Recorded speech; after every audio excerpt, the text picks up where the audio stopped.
Good morning, everybody, and welcome to today's Theological Leftovers. We are continuing in the Book of Concord, the Large Catechism, reading the wonderful words of Luther as he talks about the Lord's Prayer, and we are on the fourth petition today, which is, give us this day our daily bread. Obvious what that's talking about, right? We're praying for food. Or is that all that we're praying for? What Luther does, two things that Luther does with this, just real quickly before I read my favorite part to you. Number one, as you read the Large Catechism, this section, and as you listen to the part that I read to you, listen for the Ten Commandments.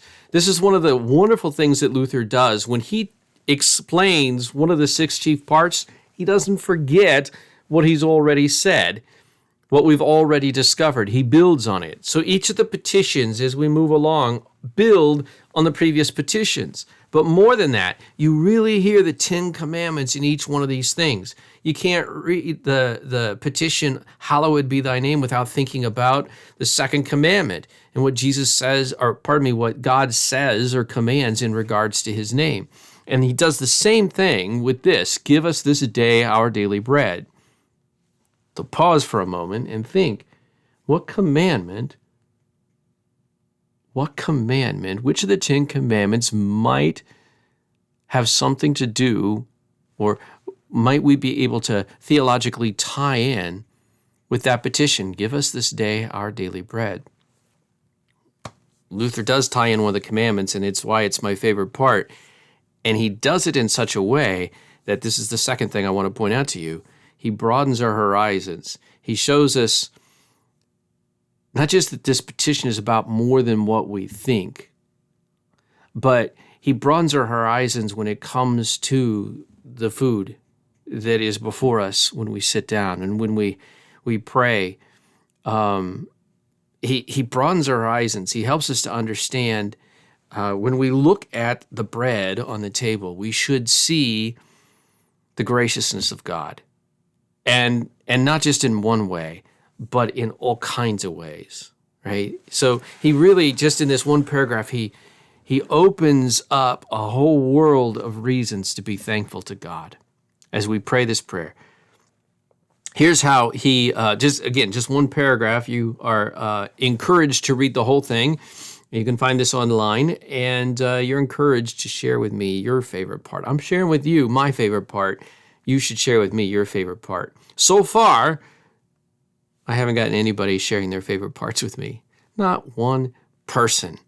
A little disappointed, but I'm still going to share my favorite part. Here's what Luther says. To put it briefly, this petition includes everything that belongs to our entire life in this world, because it is only for its sake that we need daily bread. Now, our life requires not only food and clothing and other necessities for our body, but also peace and concord in our daily activities, associations, and situations of every sort with the people among whom we live and with whom we interact. In short, in everything that pertains to the regulation of both our domestic and our civil or political affairs. For where these two spheres are interfered with and prevented from functioning as they should, there the necessities of life are also interfered with, and life itself cannot be maintained for any length of time. So did you hear the commandment that he brings in? Which is it? The fourth commandment, right? He connects the fourth commandment about authority, God's gift of authority. He connects that to this issue of daily bread. He continues, indeed, the greatest need of all is to pray for the civil authorities and the government, for it is chiefly through them that God provides us daily bread and all the comforts of this life. Although we have received from God all good things in abundance, we cannot retain any of them or enjoy them in security and happiness were he not to give us a stable, peaceful government. For where dissensions, strife, and war prevail, their daily bread is already taken away, or at least reduced. So, probably not something you even ever thought about. When you pray, give us this day our daily bread. Included in this petition is also a prayer for our government and for the leaders of our government. Wonderful connection that he makes there, and an important one for us to consider, not just as we pray this petition, but as we sit down to eat our meal and we stop to think about all the people that have influence. No, that's not the way I want to say it. All the different ways, all the different people that God has worked through in order to make it possible for us to have the food on the table that we have, the clothing that we're wearing on a cold day like today. These gifts that God has given have gone through the hands of many people in order for us to be able to have them. And we thank God for all those people. And we pray for them. We pray for the farmer. We pray for the civic leaders, the government officials. We pray for them. Not just because they need our prayers, but because we need them. And God has provided them. A lot to be thankful for, a lot to pray about in this petition. He says that even in more detail as you continue to read this for yourself. I do want to just read one other thing. I read my second favorite part because there was more depth to it, but my actual favorite part is the very beginning. He says, "Give us today our daily bread," and he says, "Here we consider the poor bread basket," talking about our bodies as bread baskets. I love that. Here we consider the poor bread basket. Oh, as you consider your poor bread basket today, pray the Lord's Prayer and this petition.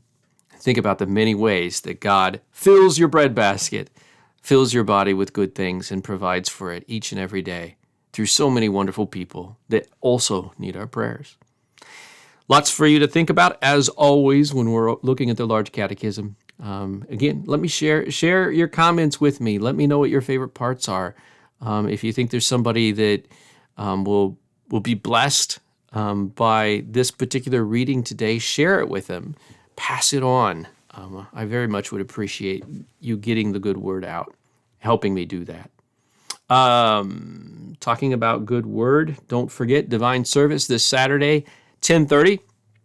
God comes to give us the gifts of forgiveness, life, and salvation. Before that, at 9 o'clock, we have our continuing Bible study on sharing Christ crucified and risen, how to do that with friends, family, and neighbors.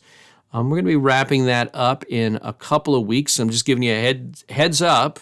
I'm not exactly sure when, probably right around that time of Thanksgiving, towards the end of November. We will be starting a new study that we'll be doing all the way through to the end of the year, and that will be a study on the book of Lamentations. Very excited about that. I don't think that I've ever done a study, at least not here at Concordia, on Lamentations. So looking forward to making you aware of something that's very prevalent in the Bible, but not necessarily in the church today. Lamentations, lamenting. Looking forward to talking about that with you. You are welcome to join us. God bless you all, and God bless your week.